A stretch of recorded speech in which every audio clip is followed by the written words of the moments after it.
स्वागत करता हूं आप सभी का इस वीडियो में। और मैं आज आप सभी को LIC के एक नए ULIP plan index plus plan के बारे में बताने वाला हूं, जिसका प्लान नंबर है 873। तो LIC का ये जो प्लान है वो एक यूनिट लिंक्ड इंश्योरेंस प्लान है, यानी कि इसमें आपको सेविंग्स का भी बेनिफिट मिलेगा और साथ ही साथ इंश्योरेंस कवर भी आपको मिल जाता है।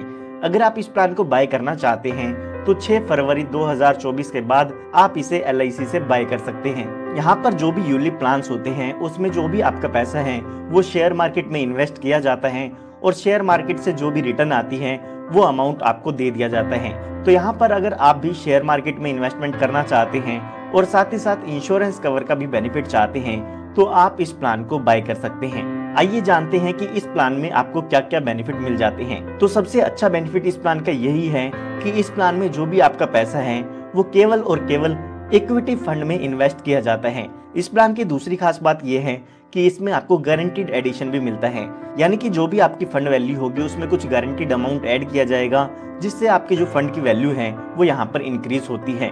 उसके बाद यहाँ पर आपको पार्शियल विड्रॉल का भी ऑप्शन मिल जाता है। मैच्योरिटी से पहले अगर आप अपने फंड को निकलवाना चाहते हैं तो आप अपनी पॉलिसी में से पार्शियल विड्रॉल भी कर सकते हैं। 5th ईयर के बाद आप इसमें पार्शियल विड्रॉल कर सकते हैं। उसके बाद यहाँ पर एक खास बात और ये भी है कि इसमें आप केवल 2500 पर मंथ से शुरुआत कर सकते हैं। अगर आप 2500 रुपये या 2500 रुपये से ज़्यादा इन्वेस्ट करना चाहते हैं तो आप इस प्लान को बाय कर सकते हैं। उसके बाद यहाँ पर आपको एक टैक्स बेनिफिट भी मिलता है कि यहाँ पर जो भी आपको मैच्योरिटी पर पैसा मिलेगा वो टैक्स फ्री होगा। लेकिन यहाँ पर आपको ये ध्यान रखना है कि जो आपका एनुअलाइज प्रीमियम है वो 2.5 लाख रुपए तक का होगा, तभी आपको ये टैक्स फ्री रिटर्न्स का बेनिफिट मिलेगा।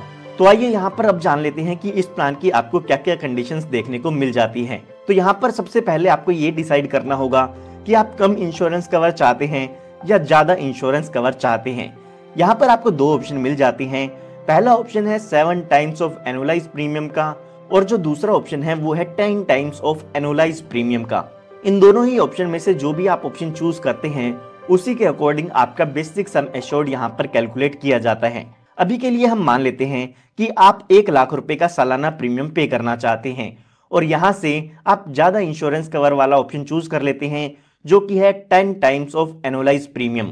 तो यहाँ पर अगर हम अपने बेसिक सम एश्योर्ड की बात करें तो वो यहाँ पर 10 लाख रुपए हो जाता है, या आप कह सकते हैं कि यहाँ पर आपका 10 लाख रुपए का रिस्क कवर हो जाता है। यहाँ पर आप 7 टाइम्स भी चूज कर सकते हैं अपने सालाना प्रीमियम का और 10 टाइम भी चूज कर सकते हैं।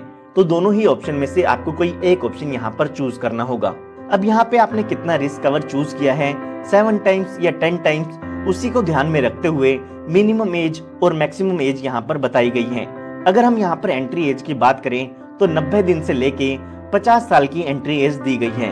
यहाँ पर अगर आपकी एज 90 दिन से 50 साल की है तो आप 7 टाइम्स का ऑप्शन भी चूज कर सकते हैं और 10 टाइम्स का भी ऑप्शन चूज कर सकते हैं। लेकिन अगर आपकी एज 51 साल से लेके 60 साल तक की है तो आपको यहाँ पर केवल और केवल एक ऑप्शन मिलता है जो कि है 7 टाइम्स ऑफ एनुअलाइज प्रीमियम। यहाँ पर आप समझ सकते हैं कि अगर आपकी एज ज्यादा होती है तो उसमें आपको LIC कम रिस्क कवर देती है, तो इसीलिए यहाँ पर आपको केवल 7 टाइम्स ऑफ एनुअलाइज प्रीमियम का ही ऑप्शन दिया गया है, क्योंकि यहाँ पर एज ज्यादा हो जाती है। तो आपको अपनी एज के अकॉर्डिंग देख लेना है कि आप कौन सा ऑप्शन यहाँ पर चूज कर सकते हैं। उसके बाद यहाँ पर आपको मिनिमम मैच्योरिटी एज मिल जाती है जो कि यहाँ पर 18 साल की दी गई है, यानी कि इस पॉलिसी की जब भी मैच्योरिटी होगी उस टाइम पर आपकी एज कम से कम 18 साल की होनी चाहिए। उसके बाद यहाँ पर आपको मैक्सिमम मैच्योरिटी एज भी देखने को मिल जाती है। अगर आप 10 टाइम्स का ऑप्शन चूज करते हैं तो उसमें मैक्सिमम मैच्योरिटी एज 75 ईयर्स की दी गई है, और अगर आप 7 टाइम्स का ऑप्शन चूज करते हैं तो उसमें आपको मैक्सिमम मैच्योरिटी एज 85 ईयर्स की देखने को मिल जाती है। आपको इसमें बिल्कुल भी कंफ्यूज नहीं होना है, जो भी आप ऑप्शन चूज करना चाहते हैं उसी के अकॉर्डिंग यहाँ पर आपको एज चेक कर लेनी है। उसके बाद यहाँ पर बात आती है पॉलिसी टर्म की, यानी कि कितने सालों तक आप इस पॉलिसी को ले सकते हैं। तो अगर यहाँ पर आपका सालाना प्रीमियम 48,000 रुपए से कम है तो आप यहाँ पर 15 साल से लेके 25 साल की पॉलिसी टर्म ले सकते हैं, और अगर यहाँ पर आपका सालाना प्रीमियम 48,000 रुपए से ज्यादा का है तो आप यहाँ पर 10 साल से लेके 25 साल तक की पॉलिसी टर्म चूज कर सकते हैं। इनके बीच की कोई भी पॉलिसी टर्म आप चूज कर पाएंगे, 10 साल, 11 साल, 12 साल, 15 साल, 20 साल, जो भी आप अपने अकॉर्डिंग चूज करना चाहते हैं वो यहाँ से आप कर सकते हैं। उसके बाद यहाँ पर बात आती है प्रीमियम पेइंग टर्म की, यानी कि इसमें आपको कितने साल पॉलिसी के प्रीमियम की पेमेंट करनी होगी। तो जितने साल भी आपने पॉलिसी की टर्म चूज की है उसी के अकॉर्डिंग उतने ही साल आपको यहाँ पर प्रीमियम की पेमेंट करनी होगी। ये एक रेगुलर प्रीमियम पेमेंट प्लान है, तो इसीलिए आपने जितने साल की पॉलिसी टर्म चूज की है उतने साल ही प्रीमियम की पेमेंट करनी होगी। उसके बाद यहाँ पर बात आती है प्रीमियम पेइंग मोड की। तो यहाँ पर आपको प्रीमियम पेमेंट मोड में 4 ऑप्शन मिल जाते हैं। ईयरली भी आप इसका प्रीमियम पे कर सकते हैं, 6 महीने में, 3 महीने में या हर महीने भी आप इस पॉलिसी में प्रीमियम की पेमेंट कर सकते हैं। उसके बाद यहाँ पर बात आती है मिनिमम प्रीमियम की, यानी कि इस पॉलिसी को लेने के लिए आपको कम से कम कितना प्रीमियम पे करना होगा। तो अगर आप ईयरली इसकी पेमेंट करना चाहते हैं तो आपका कम से कम प्रीमियम 30,000 रुपए का होना चाहिए, और अगर आप यहाँ पर हर 6 महीने में पेमेंट करना चाहते हैं तो कम से कम आपका जो प्रीमियम है वो 15,000 रुपए होना चाहिए। ठीक इसी तरह से अगर आप 3 महीने में पे करना चाहते हैं तो 7500 रुपए आपका प्रीमियम होना चाहिए, और अगर आप मंथली पे करना चाहते हैं तो 2500 रुपए आपका मंथली प्रीमियम यहाँ पर होना चाहिए। ये जो प्रीमियम का अमाउंट है इससे कम आप नहीं पे कर सकते हैं। इससे जितना ज्यादा आप प्रीमियम पे करना चाहते हैं वो आप पे कर सकते हैं। मैक्सिमम प्रीमियम की यहाँ पर कोई भी लिमिट आपको नहीं मिलती है। उसके बाद यहाँ पर आपको इन्वेस्टमेंट फंड टाइप के 2 ऑप्शन मिलते हैं। इन दोनों ही फंड में से आपको कोई एक फंड का टाइप सेलेक्ट करना होगा। पॉलिसी को लेते समय आपको बताना होगा कि आप किस फंड में इन्वेस्टमेंट करना चाहते हैं। अगर आप बाद में इसको चेंज करना चाहते हैं तो वो भी आप यहाँ पर कर सकते हैं, जिसे हम स्विचिंग ऑफ फंड कहते हैं। तो यहाँ पर आपको 2 तरह के फंड मिल जाते हैं। सबसे पहले है फ्लेक्सी ग्रोथ फंड और जो दूसरा है फ्लेक्सी स्मार्ट ग्रोथ फंड। तो यहाँ पर इन दोनों ही ऑप्शन में बताया गया है कि आपका पैसा कहाँ पर इन्वेस्ट किया जाता है। तो यहाँ पर फ्लेक्सी ग्रोथ फंड में आप देख सकते हैं 0 से लेके 20% तक का जो अमाउंट होगा आपका, उसको यहाँ पर गवर्नमेंट स्कीम्स में या कॉर्पोरेट डेट में इन्वेस्ट किया जाएगा।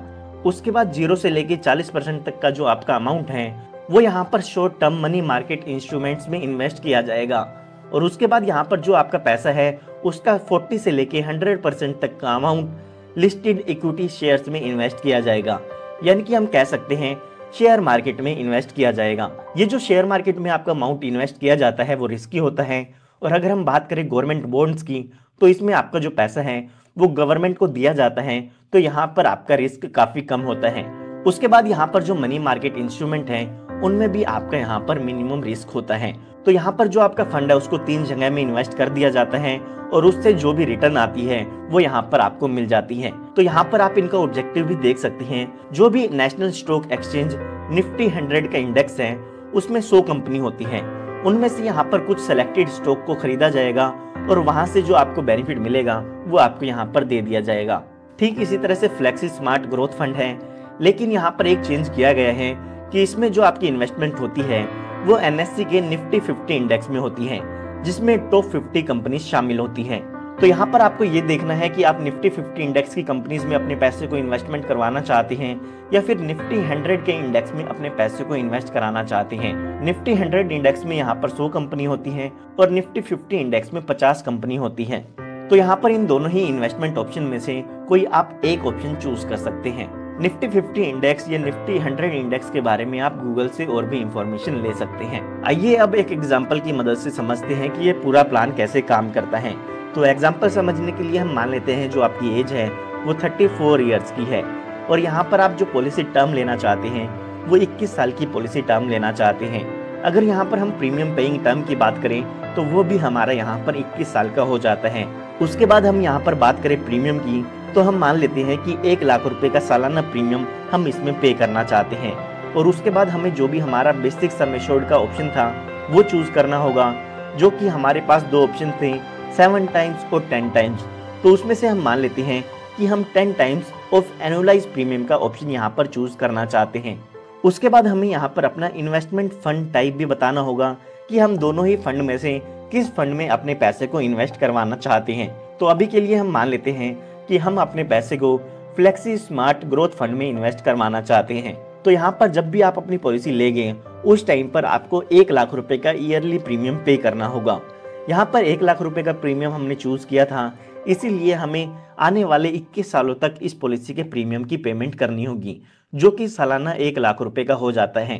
अब यहाँ पर जो भी ये 1 लाख रुपए का अमाउंट है उसमें से LIC कुछ चार्जेस को डिडक्ट कर लेती है। वो चार्जेस होते हैं premium allocation charges, policy administration charges, mortality charges, fund management charges. तो उसके बाद जो आपका पैसा है वो स्टॉक मार्केट में लगा दिया जाता है, या हम कह सकते हैं इक्विटी मार्केट में लगा दिया जाता है।